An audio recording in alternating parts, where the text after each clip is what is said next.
Hello दोस्तों, कैसे हैं आप सब। तो चलिए आज की कहानी स्टार्ट करते हैं। पायल आज अंदर से टूट चुकी थी जब उसे पता चला कि उसके अपने भाई बहन उसे गंवार, देहाती और पता नहीं क्या क्या बोल रहे हैं, जिनके लिए उसने अपनी पढ़ाई छोड़ दी, शादी भी नहीं की। पायल रोते रोते आज अतीत के पन्नों में खो गई कि कैसे जब वो सिर्फ 19 साल की थी तो उसके माँ पापा की रोड एक्सीडेंट में मौत हो गई थी। उसके दोनों जुड़वा भाई बहन बस 8 साल के थे। उन्हें तो ये भी समझ नहीं आ रहा था कि उनके माँ पापा को हुआ क्या है। थोड़े दिन में तो पायल को समझ ही नहीं आया कि वो क्या करे, किसके पास जाए मदद के लिए। फिर उसने सोचा कि इस तरह रोने से कुछ नहीं होने वाला है, मुझे अपने और अपने भाई बहन के लिए कुछ करना ही पड़ेगा। पायल के पापा ने बड़ी मेहनत से एक छोटा सा घर बनाया था जिसे भी उसके रिश्तेदार अब हड़पना चाहते थे। पायल को अब समझ में आ रहा था कि उसके रिश्तेदार क्या करना चाहते हैं। तो सबसे पहले उसने सोचा कि मुझे सबसे पहले मजबूत बनना पड़ेगा और इस घर को चलाने के लिए कोई जॉब देखनी पड़ेगी, तभी मैं इस घर को अच्छे से चला पाऊंगी। उसने सबसे पहले घर के ही पास एक कपड़े की दुकान में जॉब ज्वाइन कर ली। चूंकि उसका 12वीं पूरा हो गया था तो उसने आगे की पढ़ाई करने का सोचा ही नहीं। अब वह रोज सुबह अपने भाई बहन को स्कूल भेजकर शॉप के लिए निकल जाती थी। फिर दोपहर में 1 घंटा शॉप से आकर अपने भाई बहन को स्कूल से लाकर उन्हें खाना खिलाती और फिर शॉप पर चले जाती थी। चूंकि उसका घर शॉप के पास ही था तो शाम को जब उसके भाई बहन बाहर खेलते तो उन पर नज़र भी रख लेती थी। इसी तरह दिन बीतते जा रहे थे और पायल की दिनचर्या पूरी तरह एक ही थी। अब दोनों भाई बहन की स्कूल खत्म हो चुकी थी और वे कॉलेज में एडमिशन लेने की सोच रहे थे। तो उन्होंने इसके लिए पायल से बात की कि उन्हें शहर के इस कॉलेज में एडमिशन लेना है। चूँकि वो कॉलेज शहर का बड़ा और महंगा कॉलेज था तो पायल ने उन्हें तुरंत मना कर दिया कि मैं उस कॉलेज की फीस नहीं भर पाऊंगी। पहले तो दोनों को पायल का यूं मना करना अच्छा नहीं लगा। फिर पायल ने उन्हें समझाया कि वो दोनों की फीस नहीं भर पाएगी क्योंकि तुम दोनों को ही पता है कि मेरी सैलरी कितनी है, उससे घर का खर्चा और छोटी मोटी ज़रूरतें ही पूरी हो पाती है हम सबकी। तो दोनों को पायल की बातें सही लगी और दोनों ने शहर के दूसरे कॉलेज में एडमिशन ले लिया। शुरुआत के कुछ दिन तो सही था पर धीरे धीरे दोनों भाई बहन की डिमांड बढ़ने लगी। कभी वे पायल से फैंसी कपड़े, शूज़ की डिमांड करते तो कभी महंगी वॉच की। पायल अपनी हैसियत के हिसाब से डिमांड पूरी कर भी देती थी पर ज़्यादा होने पर वो समझाकर मना भी कर देती थी। एक बार तो हद ही हो गई जब टिया ने पायल से 25,000 के मोबाइल की डिमांड कर दी तो पायल ने इस बार भी टिया को समझाकर मना करना चाहा। पर टिया ने कहा कि अगर उसे मोबाइल नहीं मिला तो वो खाना पीना छोड़ देगी। पर पायल को लगा कि वो बस ऐसे ही बोल रही है, टीना बिना खाए एक टाइम भी नहीं रह सकती है। पर इस बार टिया ने 2 दिन से कुछ भी नहीं खाया, ना ही अपने रूम से बाहर निकली। जब दूसरे दिन रात में पायल ने टिया के रूम का दरवाज़ा खटखटाया तो टिया ने दरवाज़ा खोला।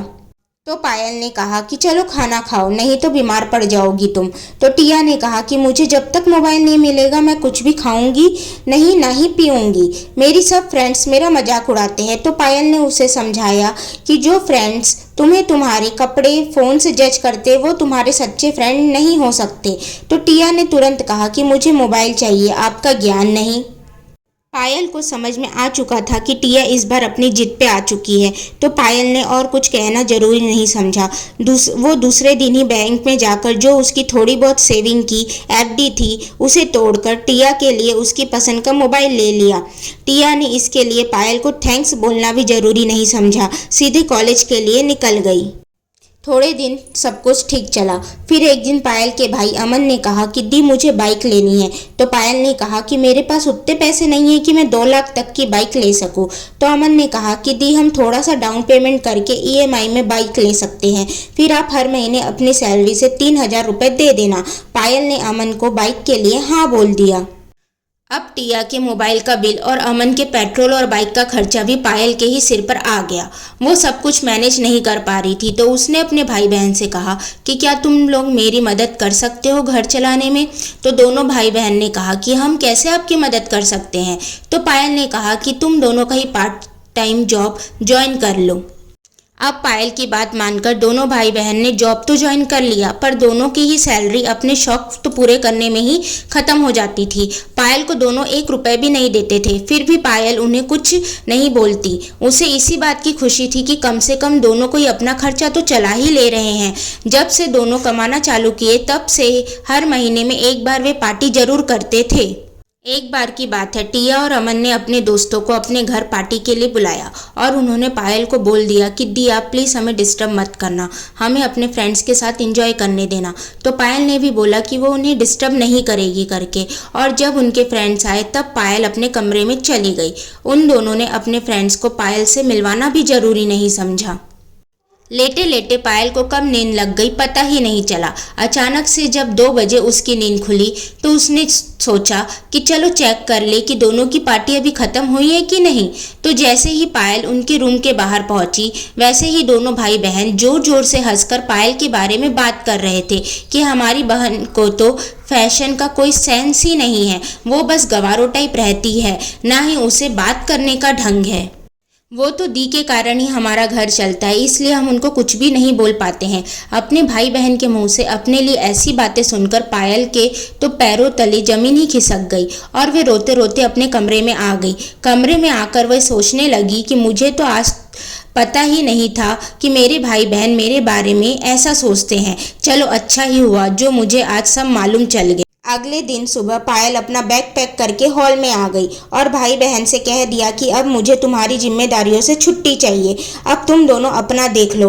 तो अमन ने कहा कि दी आप ऐसे नहीं जा सकती हो, फिर इस घर का खर्चा कौन चलाएगा।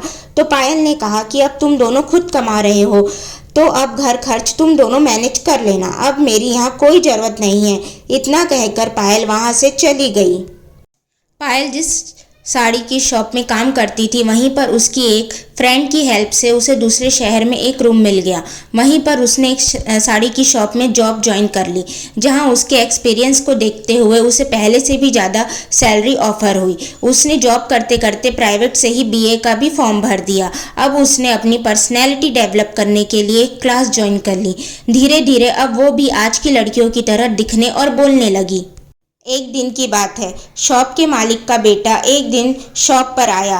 पहली नज़र में ही पायल उसे पसंद आ गई। उसने दूसरे स्टाफ से उसके बारे में पूछा तो सभी ने ही पायल के बारे में अच्छा बोला।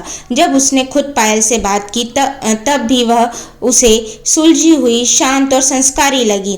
फिर अपने पापा से बात करके उसने पायल को शादी के लिए पूछा तो पायल को अजीब लगा कि इतना बड़ा आदमी उससे शादी क्यों करना चाहता है।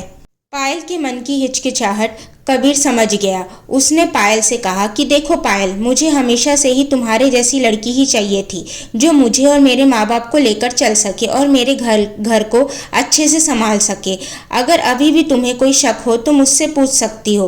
पायल ने तुरंत हाँ कर दिया। थोड़े दिनों के बाद दोनों की शादी हो गई और वे एक खुशहाल जीवन व्यतीत करने लगे। कबीर के पेरेंट्स ने भी पायल को बेटी की तरह स्वीकार किया। सो दोस्तों, अगर आपको ये कहानी पसंद आए तो प्लीज़ इस कहानी को लाइक करें, शेयर करें एंड चैनल को सब्सक्राइब करें। Thank you.